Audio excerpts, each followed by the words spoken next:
One के लिए प्रस्थान। जैसे कि महाराज ने आज्ञा दी थी, सुमंत रथ ले आए। राम, सीता और लक्ष्मण ने वहां पर उपस्थित परिजनों तथा जन समुदाय का यथोचित अभिवादन किया और रथ पर बैठकर चलने को उद्यत हुए। सुमंत के द्वारा रथ हाँकना आरंभ करते ही अयोध्या के लाखों नागरिकों ने हाँ राम कहते हुए उस रथ के पीछे दौड़ना शुरू कर दिया। जब रथ की गति तेज हो गई और निवासी रथ के साथ साथ दौड़ पाने में असमर्थ हो गए तो वे उच्च स्वर में कहने लगे, रथ रोको, हम राम के दर्शन करना चाहते हैं। भगवान जाने अब हमें फिर कब हम इनके दर्शन हो पाएंगे।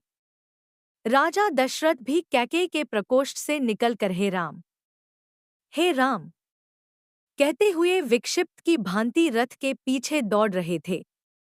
हांफते हुए महाराज को रथ के पीछे दौड़ते देखकर सुमंत ने रथ रोका और बोले, हे पृथ्वीपति, रुक जाइए। इस प्रकार राम, सीता और लक्ष्मण के पीछे मत दौड़िए। ऐसा करना पाप है। आपकी आज्ञा से ही तो राम वनगमन कर रहे हैं, इसलिए उन्हें रोकना सर्वथा अनुचित तथा व्यर्थ है। सुमंत के वचन सुन महाराज वहीं रुक गए।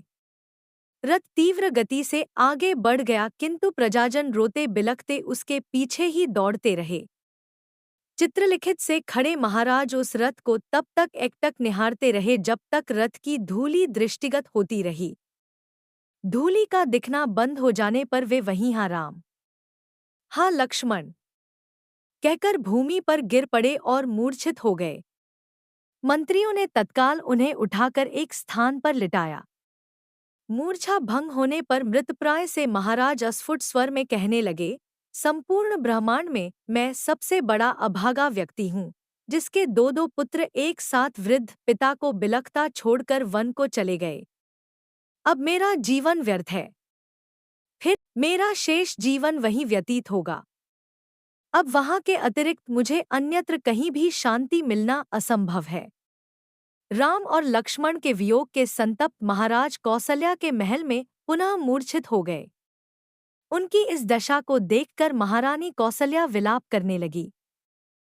कौसल्या के विलाप को सुनकर महारानी सुमित्रा वहां आ गईं और उन्हें अनेक प्रकार से समझाकर शांत किया। फिर दोनों रानियां महाराज दशरथ की मूर्छा दूर करने का प्रयास करने लगी।